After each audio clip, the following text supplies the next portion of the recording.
Hola, bienvenidos al canal de Hablando de Manzanas. Estoy grabando el episodio número 11 de la cuarta temporada del podcast y hoy es día 9 de marzo de 2022. Así que comenzamos con este nuevo episodio del podcast. Como veis en el título del episodio, vamos a hablar un poco de la keynote que realizó en el día de ayer, 8 de marzo, Apple. Otra vez una keynote sin público. Echamos ya de menos estas keynote donde había público, donde había aplausos, donde había alguna risa y que era un poco menos ágil que la keynote de ayer, que fue como muy acelerada, muy en modo metralleta. Y bueno, lo que quiero hablaros hoy es de las novedades que se han presentado. Entonces tengo un poco pues una especie de chuletilla aquí en el iPad, por eso veréis que miro hacia abajo de vez en cuando para ir siguiendo el guión. Y como siempre empiezo, ¿no? Hablando un poco de cómo estoy grabando esto, ¿no? Para los que estéis empezando, pues simplemente, como veis ahí un pequeño resplandor ahí en la esquina superior, eso es del foco que estoy utilizando, pues que bueno, aquí estoy grabando desde Madrid y el día hoy está bastante nublado, además ya es por bien metida la tarde y bueno, la luz no es la mejor del mundo, entonces estoy utilizando un foco del gato.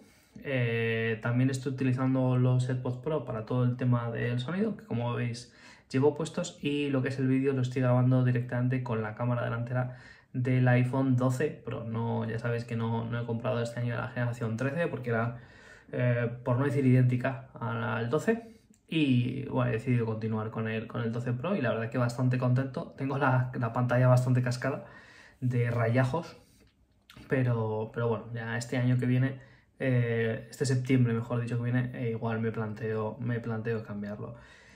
Entonces, bueno, pues vamos a saltar directamente a las cosas que se han presentado. Vamos a ir de creo que menos importante a más importante. No es el orden que ha seguido Apple, pero creo que más o menos sí que va a ser el orden que yo creo que vamos a entender mejor cómo funciona Apple en los próximos meses. Creo que es bastante interesante esta presentación, adelanta bastantes cosas.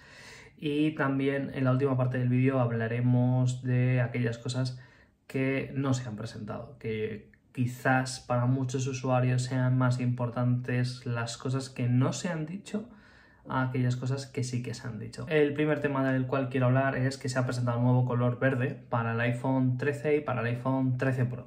No hay más novedad, es decir, este modelo no va a tener mejores características, ni mejores funciones, ni acabados distintos, simplemente, bueno, pues este iPhone 13 Pro coge lo que es este color verde, que va a tener dos tonalidades distintas en función de si es un iPhone 13 Pro o 13 Pro Max, o es el 13 y el 13 mini. Los dos, uno se llama verde alpino y el otro verde, pero como digo, no va a tener nuevas funcionalidades y bueno, básicamente no va a tener ninguna diferencia, simplemente el color verde, que como ya sabéis, bueno, pues el último de los últimos productos que tuvo color verde fue precisamente tanto el iMac como este iPad que tengo aquí, del cual, por cierto, hablaremos más tarde porque este es el iPad el que había, o el que hay, mejor dicho, hasta ahora, y ha tenido importantes novedades. El segundo tema que quiero hablar es del iPhone SE de 2022. Bueno, los que habéis seguido a través de Twitter habéis visto que puse un tweet de que era la segunda generación, error completo, tercera generación del iPhone SE, en este caso lo llamaremos 2022, como digo, tercera generación. Va a tener tres acabados, tres colores, por así decirlo, bastante básicos: el negro, el blanco y el rojo. Y ahí al fondo, los que estéis viendo a través de YouTube, vais a ver que es el teléfono corporativo que yo estoy utilizando para la empresa, que es un iPhone SE de segunda edición. Y como veis, bueno, pues ahí está. Es un teléfono que sirve para todo tipo de videollamadas, para seguimiento del trabajo, para todo el tema de contraseñas, de entrar y salir, de los servicios de, bueno, pues de la empresa, de Microsoft y demás. Y es un teléfono, yo diría que de los que se ven en las grandes corporaciones y las grandes empresas, son los que suelen dar a los empleados porque, bueno, tienen mucha seguridad.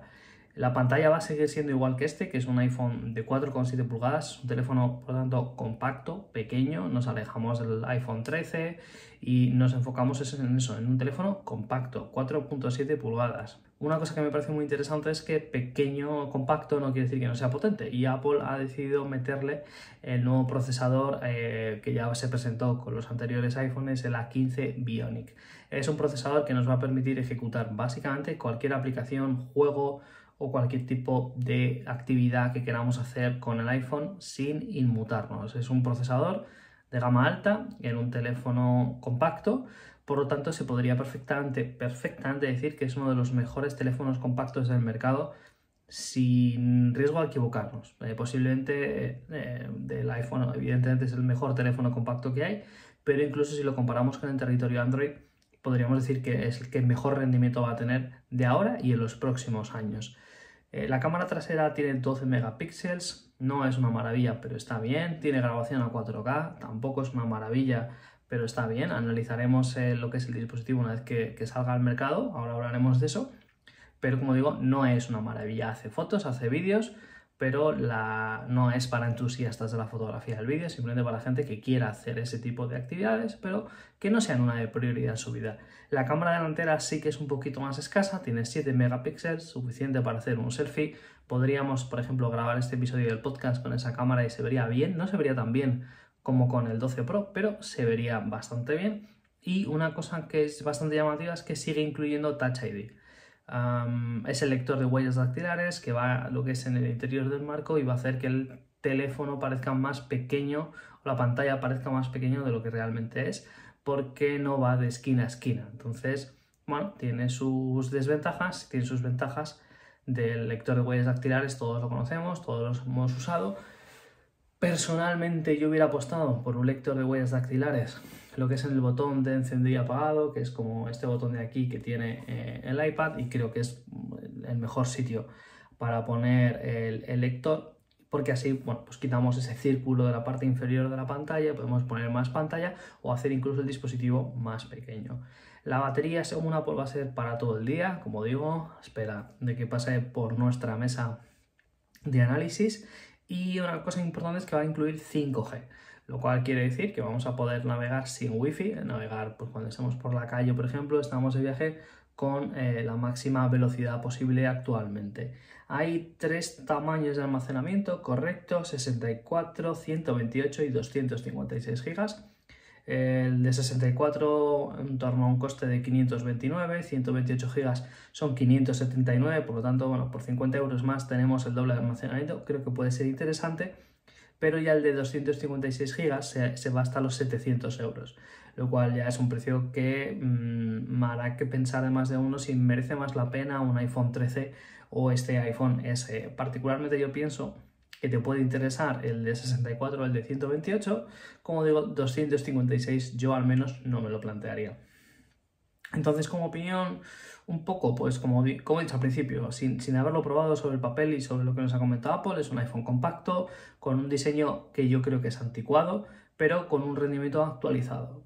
Para personas que busquen su primer iPhone, una persona que no haya utilizado iPhone nunca, puede ser un producto bastante bueno, o que simplemente quieran un iPhone pero sin tener que recurrir a esos 800, 900, más de 1000 euros que vale un teléfono de la generación 13, por ejemplo, del iPhone. Y bueno, pues por poco más de 529 euros están comprando un teléfono con un rendimiento muy bueno, excelente, y con un tamaño compacto que sí, un diseño que sí, no es el último modelo, pero sigue siendo un iPhone. Está muy enfocado, como he dicho al principio, en ser un teléfono corporativo para empresas por ese coste y porque, bueno, en las empresas con 64 GB, dado que usamos lo que es las nubes para absolutamente todo, pues no necesitamos, de hecho, no es bueno o no es incluso compliance tener cosas almacenadas en el interior del teléfono.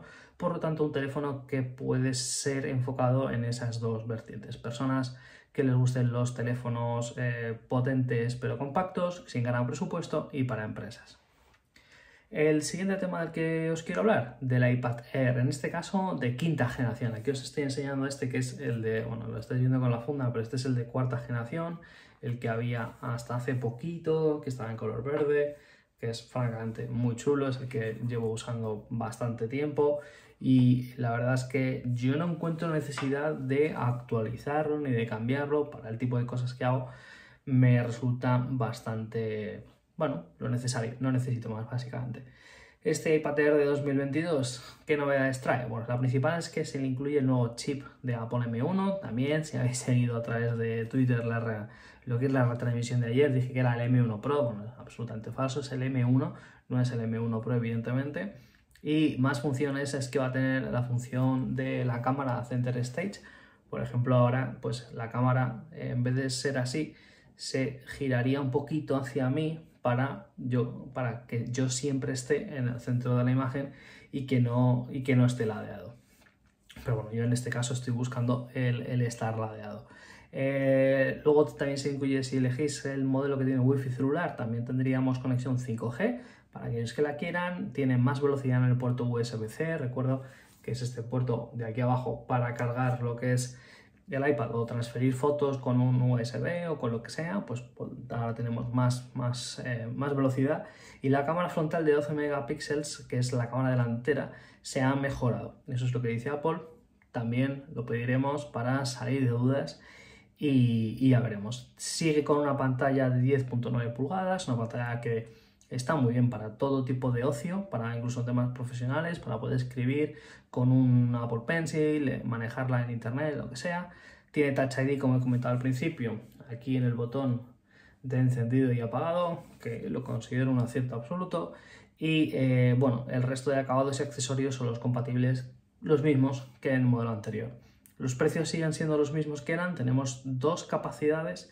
Tenemos 64 GB y 256 GB. Aquí sí que echamos de menos ese modelo intermedio de 128 algunas personas. Los precios desde 679 hasta 849 euros, lo cual ese de 849 sí que es un precio alto. Incluso el de 64 creo que podría bajar un poquito más el precio, en torno a los 500 euros.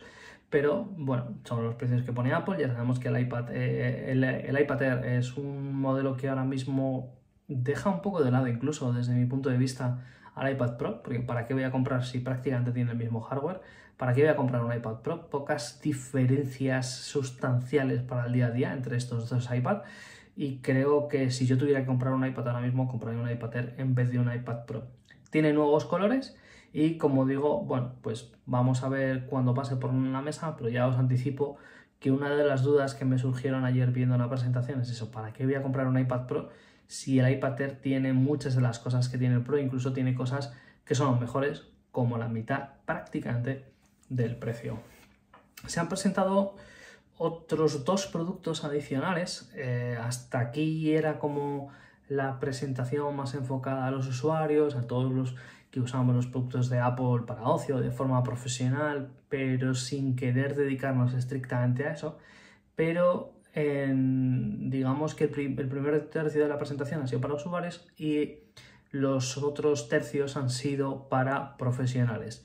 No hablo de profesionales de que gente que se dedica a la fotografía, hablo de profesionales que trabajan para un estudio caro de fotografía o para una empresa cara de producción musical o de edición de vídeo, de edición de diseño 3D, porque son equipos muy enfocados a eso, pues no una startup, no una empresa pequeña, no una pyme, por así decirlo, aquí en España, sino pues a grandes empresas. Por ejemplo, el equipo de Adobe de desarrollo, pues probablemente sí que se pueda permitir estos equipos estos ordenadores y estas pantallas para sus equipos de desarrollo, pero no todas las empresas van a poder hacer un gasto como el que os voy a contar a continuación.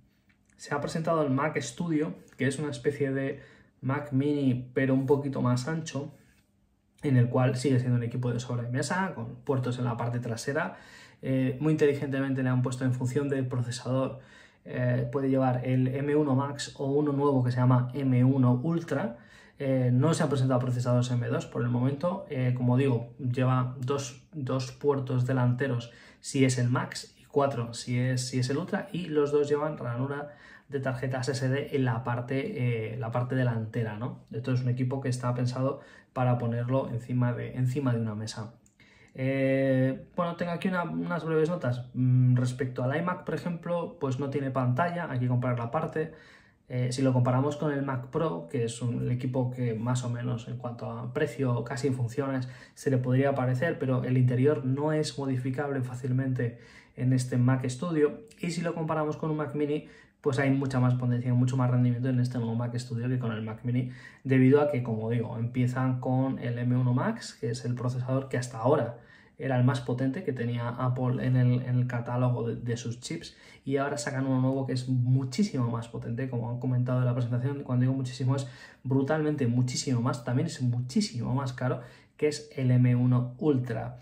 De serie tiene 32 o 64 GB de memoria RAM, repito, 32 o 64 de serie, y puede alcanzar hasta los 8 teras de almacenamiento de tipo SSD, lógicamente si te lo puedes permitir. Tiene hasta 5 pantallas conectadas, tiene infinidad de puertos, con un ordenador de sobremesa muy bien equipado, con muy buena refrigeración que también sale por el interior, muy al estilo de Apple, muy sobrio, muy elegante, muy minimalista. Y los precios pues también son bastante de escándalo. El M1 Max parte desde los 2.329, pero por ejemplo añadir a este M1 Max, si lo queremos cambiar a esta opción personalizada, le queremos meter el M1 Ultra, son 2.760 euros adicionales.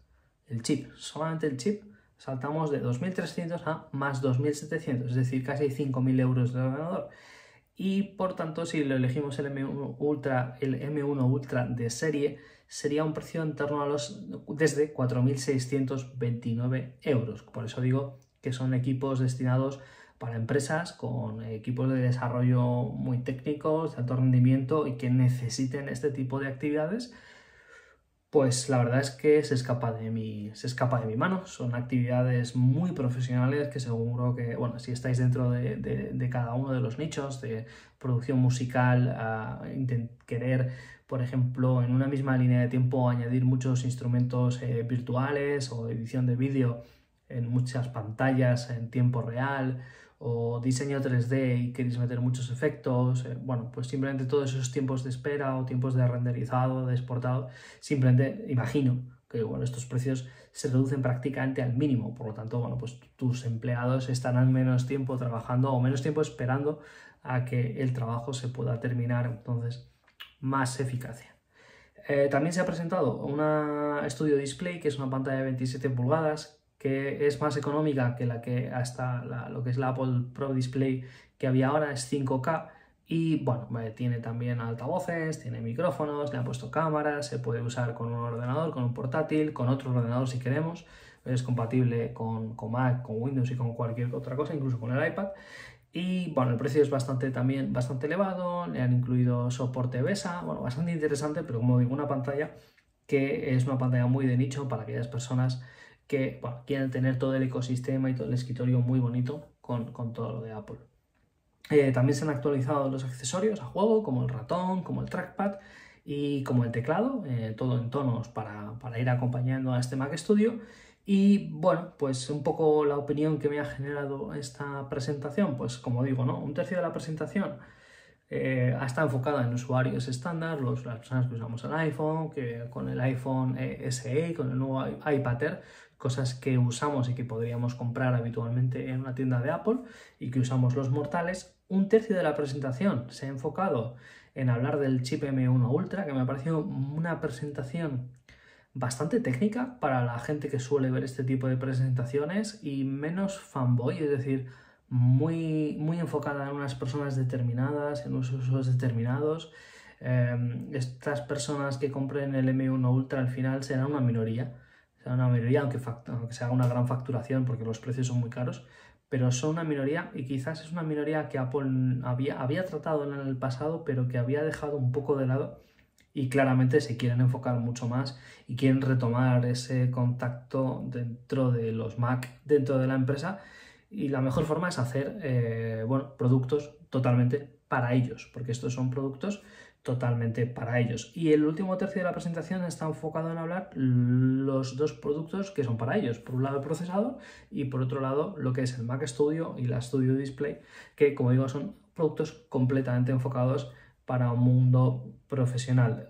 Apple no anuncia productos que los usuarios sí que estábamos esperando, de los cuales, bueno, pues hablaríamos se me ocurre el MacBook Air, no se ha hablado nada de él, nada de realidad aumentada, nada de gafas, que habíamos visto infinidad de rumores y demás, no se ha hablado nada, incluso se había especulado que el logo de Apple este que iba cambiando según lo hemos visto en los vídeos, podría ser esa realidad aumentada, ¿no? Que nos introduce dentro de la manzana. No ha sido así, han sido todo ideas nuestras. Tampoco se ha presentado ningún tipo de Apple Watch rugerizado, este Apple Watch más enfocado en el deporte, tampoco se ha enfocado en nada. Por lo tanto, del siguiente episodio, el episodio 12 del podcast, lo voy a dedicar en hablar de estos productos y cuál es mi visión para los siguientes meses, si se van a presentar, qué cosas se podrían ver y bueno, lo llamaré Lo que el ojo no vio, que si os gusta el deporte, bueno, pues será un programa deportivo, una sección de un programa deportivo muy chula de hace un tiempo, se llama Lo que el ojo no vio, y creo que hay que hacer un especial hincapié en estos temas que Apple no ha hablado, que casi me parecen más interesantes que los temas que ha tratado Apple. Por lo tanto, bueno, pues este es el fin de este episodio 11º de la temporada 4 del podcast. Espero que os haya entretenido. Sirve como resumen en 20 minutos de lo que presentó ayer Apple, bastante interesante, pero muy enfocado a un público muy profesional. Muchas gracias por vernos, por escucharnos, y nos vemos y nos leemos en el siguiente episodio del podcast o en cualquiera de las vías y redes sociales de Hablando de Manzanas. Muchas gracias. Hasta luego. Chao.